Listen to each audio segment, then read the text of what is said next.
नमस्कार आपण समस्त को ओडिशा पाणीपाग चैनल रे स्वागत। वर्तमान समय रे राज्य रे वर्षार परिस्थिति कमी किंतु आगामी दिन में बंगोपसागर रे पछकु पछ लघुचाप सृष्टि होबार संभावना रहुछि।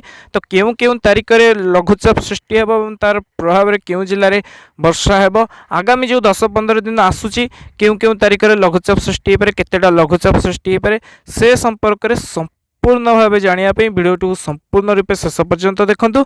जदि आपन को भिडियो टी भल लगी था चैनल टी को सब्सक्राइब कर भिडियो लाइक करेंगे। देखो वर्तमान समय राज्य में वर्षार परिस्थिति कम अच्छी 30 तारीख 1 तारीख कथा देखा 30, 31 और 1 तारीख 30 तारीख पुरी, जगतसिंहपुर, केन्द्रापड़ा, भद्रक, जाजपुर, कटक, खोर्धा, गंजाम, नयागढ़, ढेंकानाल, जाजपुर ये सब जिला मानक किछि वर्षा होबार संभावना रोचे। लगाण वर्षा होबार संभावना विशेषकर पुरी, जगतसिंहपुर, कटक, केन्द्रापड़ा, गंजाम, खोर्धा ये सब उपकूल जिला मानक 30 तारीख और 31 तारीख में किछिटा दक्षिण ओडिशा जिला मानक हल्का वर्षार संभावना रोचे।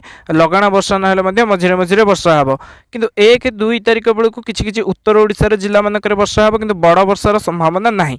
2-3 तारीख बेलू बंगोपसागर में गोटे घूर्णिबलय सृष्टि हो पारे जहाँकि 4 तारीख कि 5 तारीख आड़ के लघुचाप रूप नहीं पारे, जार प्रभाव में 3 तारीख राज्य में वर्षार प्रभाव धीरे धीरे बढ़िबो एवं 5-6 बेलू राज्य अधिकांश जिले में वर्षा हम एवं प्रबल वर्षार संभावना रोचे। जेहेतु गोटे लघुचाप सृष्टि हम 5 तारीख बेलू 4-5 तारीख बेलू तो सेप्टेम्बर 4-5 तारीख बेलू जो लघुचाप सृष्टि हम तार प्रभाव राज्य समस्त जिले में वर्षार संभावना रोचे। वर्तमान आकलन अनुसार बालेश्वर, भद्रक, केन्द्रापड़ा, जगतसिंहपुर, पुरी, खोर्धा, कटक, जाजपुर, ढेंकानाल, मयूरभंज, केन्दुझर, अनुगुल, नयागढ़, गंजाम एवं परवर्ती समय अनुगुल, देवगढ़, संबलपुर, सुंदरगढ़, झारसुगुड़ा, सोनपुर, बौद्ध, कंधमाल, बरगढ़ ये समस्त जिला मानक वर्षार प्रभाव रही संभावना रोचे। जो लघुचाप आसूची एवं ता परवर्ती समय रे आउ गोटे लघुचाप सृष्टि हो पारे। ता परवर्ती समय रे आउ गोटे मध्य लघुचाप आसीबार संभावना रोचे। सेप्टेम्बर द्वितीय सप्ताह शेष बेलू किंबा तृतीय सप्ताह आरंभ में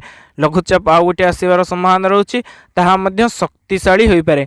तो सेप्टेम्बर मासरे पछक पछ 2-3टी लघुचाप बंगोपसागर सृष्टि होबार संभावना रोचे, जार प्रभाव में राज्य में भल वर्षा हो पारे। वर्तमान समय में राज्यर किछि जिले में नियंटिया वर्षा रही। सेप्टेम्बर मासरे भल वर्षार संभावना रोचे। सेप्टेम्बर शेष सप्ताह बेलू बंगोपसागर सक्रिय बहुत हम एवं शक्तिशाली लघुचाप सृष्टि होबार संभावना रोचे। वर्तमान समय जो 3-4 दिन आस राज्य किछि जिले में वर्षा हम बेसी बड़ वर्षार संभावना नहीं।